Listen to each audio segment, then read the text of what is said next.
My ex used the trauma I trusted her with, the stuff about my aunt, just to beat me at trivia night. Then she texted, please come home. Home? You burned it down just to win a stupid bar game. Stay gone.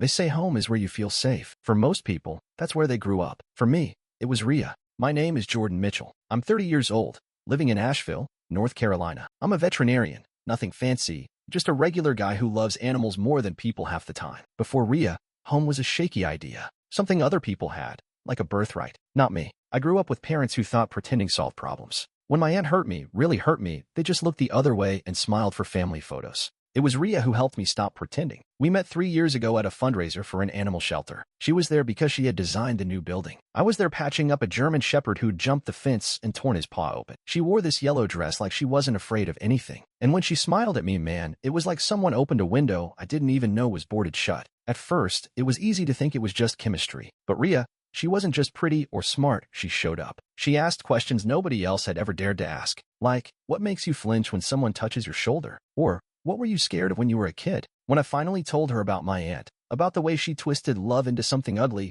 Rhea didn't cry or pull away. She sat with it, with me. She even offered to come with me to therapy, not because she thought she could fix me, but because she didn't want me to sit in that pain alone. For the first time, I felt seen. Not the version of me that wore a white coat and smiled for clients. The real me, the broken, angry, scared kid still living inside. We built a little apartment together downtown, filled it with cheap furniture and secondhand art. It wasn't much, but it was ours. She made sure I had a voice there. Pick the couch, pick the color of the walls, pick what we eat on Friday nights. After a lifetime of walking on eggshells, being allowed to choose felt almost sacred. If you'd asked me back then, I'd have said I finally understood what it meant to be loved right. But even then, there were signs. Little cracks under the paint. Rhea wasn't just ambitious, she was ruthless when it came to getting what she wanted. Once, we played Monopoly with some of her coworkers at a rooftop party. She wiped the board clean like it was a business deal, laughing as she bankrupted everyone. When I teased her about being a sore winner, she just kissed me on the cheek and said, what's the point of playing if you don't crush it? I laughed it off at the time, thought it was just a quirk, part of her fire.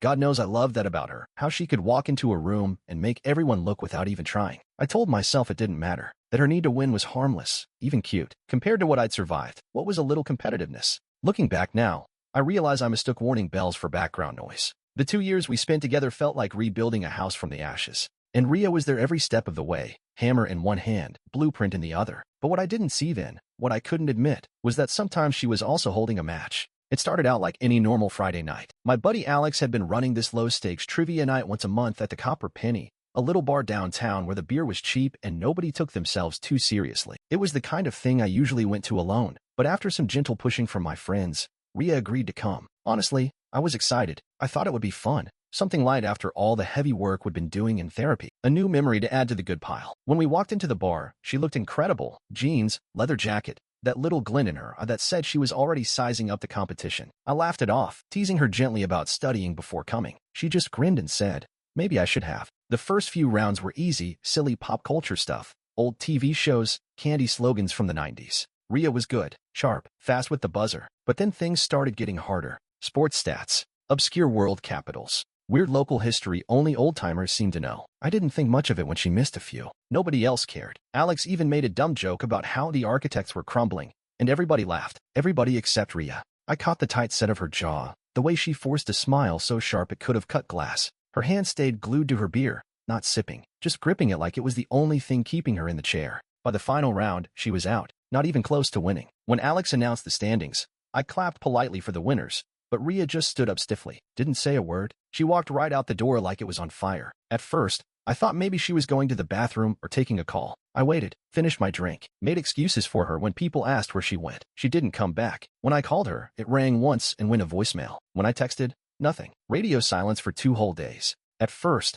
I panicked, replayed the night 100 times. Did I miss something? Did somebody say something to her? Had I somehow screwed this up? On the 3rd day, she finally texted, can we talk? I met her at a little coffee shop we both liked, and when she walked in, she looked exhausted, like she hadn't slept since Friday night. I stood to hug her, but she just sat down, wrapping her hands around her coffee cup like it was the only thing anchoring her. I'm sorry, she said first, voice low. I handled that badly. I let out a slow breath I hadn't realized I was holding. I was worried. She nodded, staring into her latte. I know. I'm not good at losing. Never have been. It's stupid. But when I lose, it feels like the world's ending. I didn't know what to say to that. I wanted to understand, but it scared me a little too. It wasn't just trivia night. It was the way she said it. Like losing wasn't just disappointing. It was catastrophic. I didn't mean to ghost you, she added quickly. I didn't want you to see me like that. Weak. The word hung between us like smoke. Rhea, I said carefully, you're not weak for getting upset. But you can't shut me out every time something doesn't go your way. That's not fair. She looked up then, and her eyes were shiny with something halfway between shame and stubbornness. For a second, I thought she might argue, but she just nodded. I'll do better, she said. Next time, I'll enjoy it. I'll focus on having fun, not winning. I believed her. I wanted to believe her. I reached across the table and took her hand. She squeezed back, and for a moment, it felt like we were back on solid ground. But somewhere deep inside, a tiny voice whispered that it wasn't over. That cracks like this. They didn't just seal up with a promise. They widened. A couple weeks later, trivia night rolled around again. All week, I felt this low buzz of anxiety in my chest. It was stupid, right?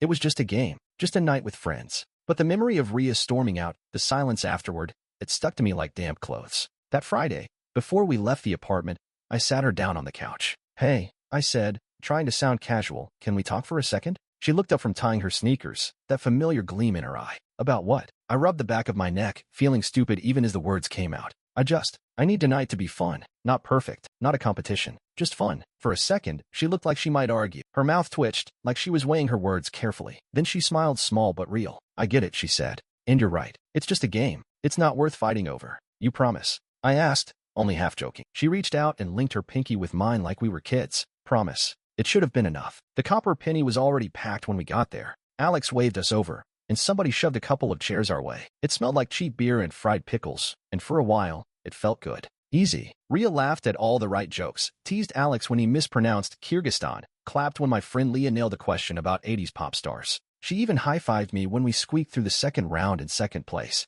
I felt my shoulders loosen for the first time in days. Maybe I'd overreacted. Maybe she really had turned a corner. The night rolled on. A couple more rounds. A couple more beers. The teams dwindled, people getting knocked out until finally it was just two groups left, mine and Rhea's. Technically, we were playing against each other now. Rhea caught my eye across the table and winked. I smiled back, heart flipping a little. This was what I wanted, playful, fun, no pressure. Alex called for a final tiebreaker round. Winner takes all. That's when I felt it. A tiny shift. I glanced at Rhea. The way she sat forward in her chair, the way her fingers drummed a sharp rhythm against the table. Her smile was still there, but it looked stretched thin, like a rubber band about to snap. The first question was about obscure movie quotes. Rhea answered so fast it startled me. Then a sports question. Then a weird historical event no one should reasonably know. Somehow, we both kept pace. My palms started sweating, and I hated myself for it. It was just a bar game. It didn't mean anything. But to Rhea, it meant everything. I could see it. The way her knee bounced under the table, the way her voice got just a little louder when she shouted out answers, the way her smile tightened every time I got a question right. By the time Alex announced the final question,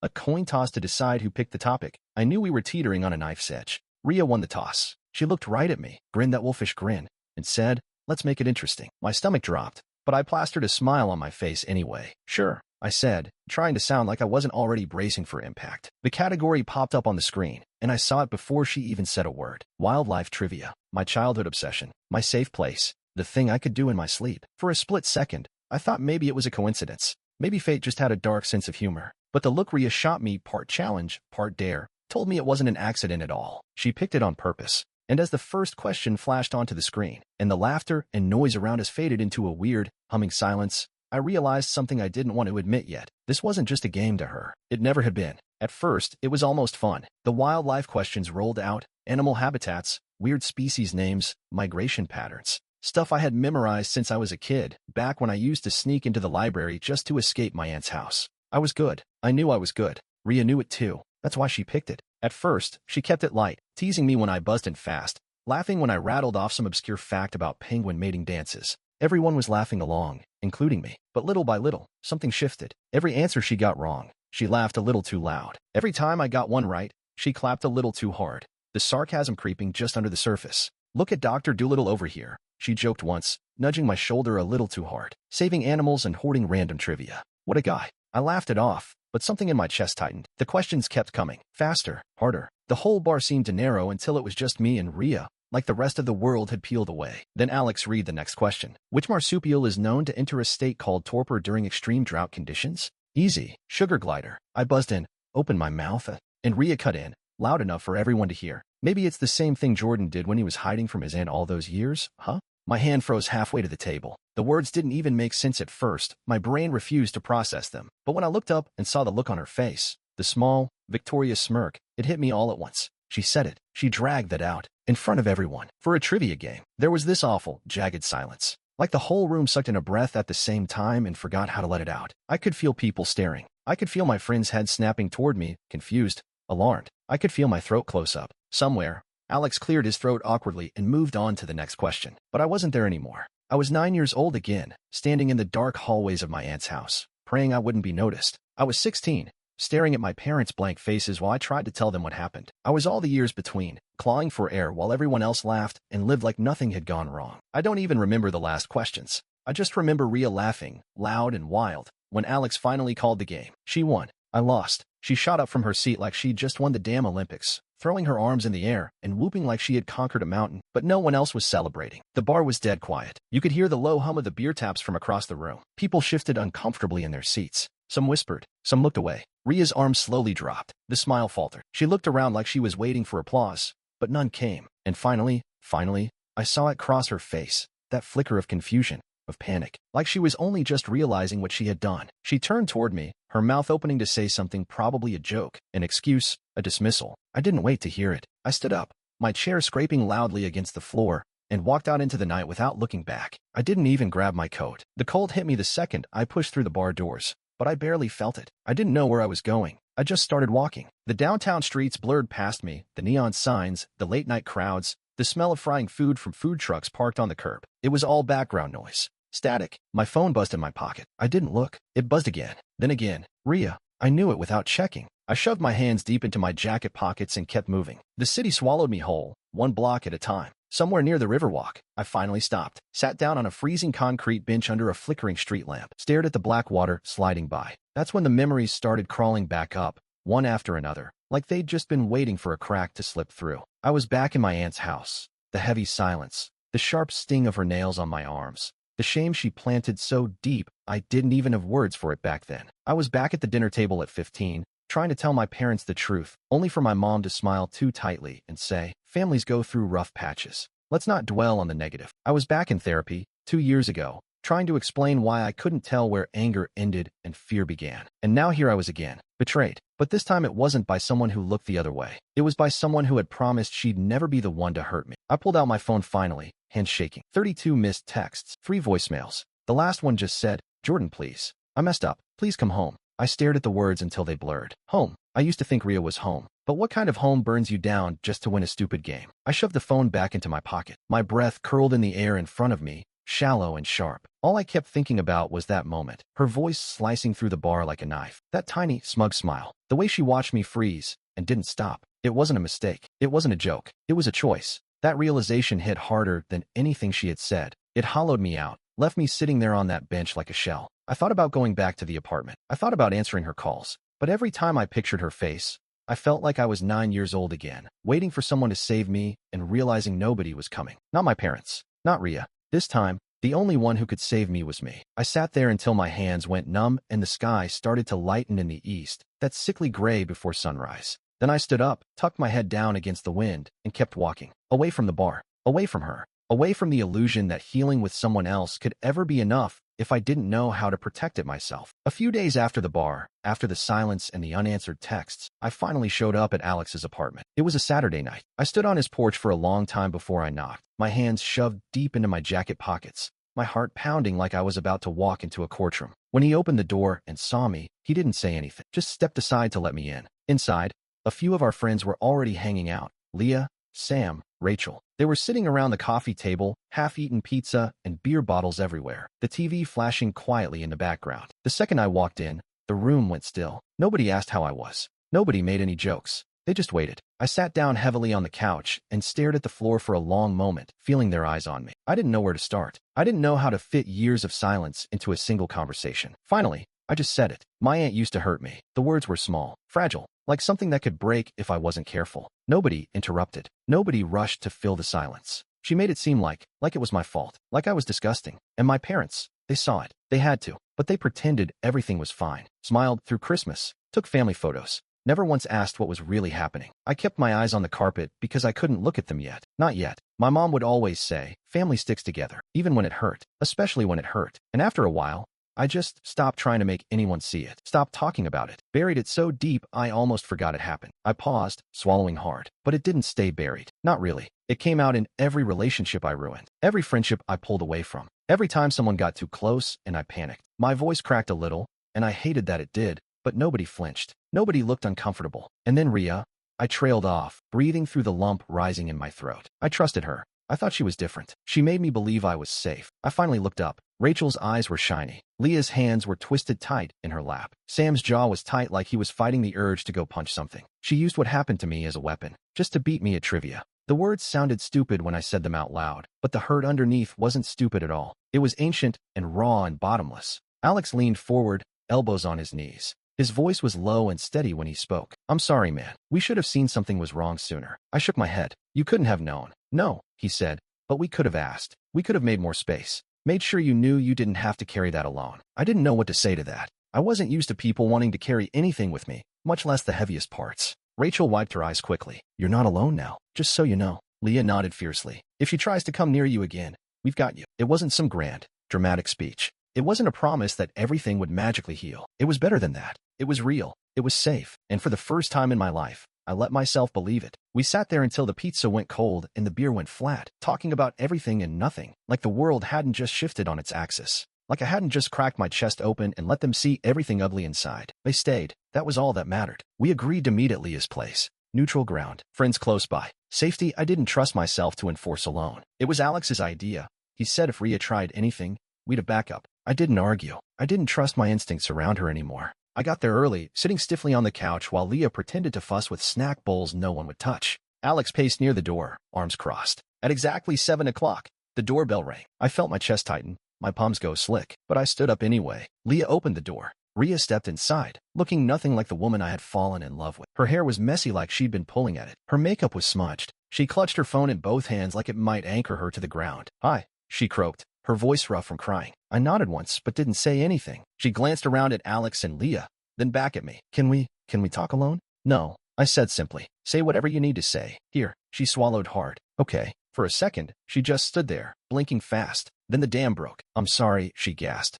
the words spilling out like she was choking on them. I am so sorry, Jordan. I didn't mean to hurt you. I didn't think. I raised a hand, and she snapped her mouth shut. I need you to tell me the truth, I said, voice steady. Not just, I didn't mean to. I want to know why. Rhea's face crumpled. She wiped at her eyes with the sleeve of her jacket. I needed to win, she whispered. I needed it so bad. And when I realized I couldn't beat you fair, she broke off, pressing a hand to her mouth. I thought if I rattled you, just a little, you'd miss a question. That's all. Just enough to mess you up. And you decided my trauma was the right tool for that? I asked, feeling the ice creep into my voice. She nodded miserably. It wasn't supposed to be that cruel. It was a joke. A stupid, desperate joke. A joke? I repeated, my voice flat. Rhea sagged against the doorframe, her shoulders shaking. I'm broken, Jordan. I know I am. I don't know how to lose. I don't know how to be okay unless I'm the best at everything. And when I'm not, she shook her head helplessly. It feels like I disappear. The room felt too small, too bright. All this time, I thought she was my home, my safe place, my sanctuary. But Rhea wasn't building a home with me. She was building a trophy case. And I had been just another prize she couldn't bear to lose, even if it meant destroying me. I loved you, I said, my voice breaking a little. I trusted you with the worst parts of me, and you used them like weapons. I know, she whispered. And you didn't just slip up, I pressed. You planned it. You picked that topic on purpose. You baited me on purpose. She crumpled a little more with every word, but I didn't stop. You sat with me through therapy, listened to everything I went through, and still thought winning a trivia game mattered more than protecting me. She started to cry harder, ugly, gasping sobs. But the part of me that would have rushed to comfort her was gone, burned out, dead. Leah handed me a tissue quietly. I didn't even use it. I just stared at Rhea, feeling a numb, hollow ache where love used to live. I'm getting help, Rhea said suddenly, like she was bargaining. Therapy. Real therapy. I'm going to change, I swear. I'll do anything. Just give me a chance. She reached toward me. I took a step back. Across the room, Alex shifted his stance just slightly, ready if I needed him. No, I said quietly. Rhea froze. I believe you want to change, I said. I hope you do. But I'm not going to be your collateral damage while you figure it out. The sob that tore out of her throat was raw, but I didn't flinch. I had spent too much of my life flinching. Leah stepped forward then, guiding Rhea gently but firmly toward the door. At the threshold, Rhea turned, one last desperate look in her eyes. I love you, she whispered. I didn't say it back. Because love without respect, without safety, without loyalty, that's not love. That's a loaded gun. The door clicked shut behind her, and for the first time since the night at the bar, I breathed without choking. The next morning, I woke up to a string of missed calls from Ria. I didn't listen to any of them. Instead, I rolled out of bed, brewed a strong cup of coffee, and sat at the kitchen table, staring out at the gray, rainy morning. For the first time in years, the silence wasn't crushing. It was clean, sharp, like a blade cutting through the fog. I picked up my phone and typed out a message to Ria. No anger, no pleading, just the truth. I wish you well, but this is goodbye. I hit send, then blocked her number. It didn't feel triumphant. It didn't feel cruel. It just felt necessary. Later that afternoon, I met up with Alex and Leah at a little diner we used to haunt back in college. The kind of place where the booths were cracked and the coffee tasted like burnt hope, but nobody cared because the pie was good and the waitresses knew your name. They slid into the booth without a word, letting me set the tone. I'm not going back, I said, stirring my coffee slowly. Not to her. Not to the version of me that thought love meant forgiving anything. Leah smiled, small and proud. Good. Alex nodded. About damn time. I let out a breath I hadn't realized I was holding. I'm going back to therapy. Alone this time. Not because I need someone to fix me, but because I need to understand why I kept choosing people who needed me to bleed for them. Neither of them said anything, but the way Leah reached across the table and squeezed my hand said enough. I'm setting boundaries, I added, feeling the words settle into place inside me. Real ones. No more bending myself into a pretzel just to make someone stay. Alex raised his coffee mug in a mock toast. To no more pretzels. I laughed, a real laugh, deep and rough and a little bit broken, but mine. Outside, the rain kept falling. People hurried past the windows, clutching umbrellas and ducking into storefronts. Life went on, and so would I. A few hours later, when I got back to the apartment, I packed up the few things that still smelled like Ria. The hoodie she used to steal, the wine glasses we picked out together, the picture frame that used to hold a photo of us laughing on the beach. I boxed it all up and set it by the door. Later, I donated. Burn it? I didn't care. It wasn't about revenge. It was about making space. For once, I wasn't leaving a door cracked open, waiting for someone to knock and apologize. I wasn't hoping she'd change or blaming myself for her choices. I was closing the door, locking it, throwing away the key. And in that quiet, echoing apartment, with the rain tapping softly against the windows, I felt something I hadn't felt in a long, long time. Pride. Not because I was stronger than her, but because I was finally strong enough for me. That was about 6 months ago. Sometimes it feels like a lifetime. Sometimes it feels like yesterday. There are still nights when I wake up tangled in the sheets, heart racing, sure for half a second that I'm back in that bar, back in that moment. But those nights are getting fewer. And the mornings after, they're getting easier. I stayed single, just like I promised myself. Not because I'm afraid of love, but because I'm learning how to spot the difference between love and something that looks like it until you touch it and realize it burns. I threw myself into therapy, really into it this time. Not just talking about what happened, but digging into why I carried that shame for so long. Why I kept handing out pieces of myself like consolation prizes, hoping someone would finally hold them with care. I started volunteering more at the shelter too, extra hours, extra dogs to walk, extra messy lives to be part of. It's funny how healing sometimes looks like wiping drool off your pants and teaching a three-legged mutt that people can be good. My friends stood by me the whole way. Every awkward coffee meetup, every late-night phone call, every time I backslid and almost texted Ria just to feel something familiar. Alex even helped me find a new apartment, one where every inch of the space is mine, from the ugly teal couch to the lopsided bookshelf I built with my own hands. It's not much, but when I turn the key at night, I know I'm not walking into a war zone disguised as love. I still think about her sometimes,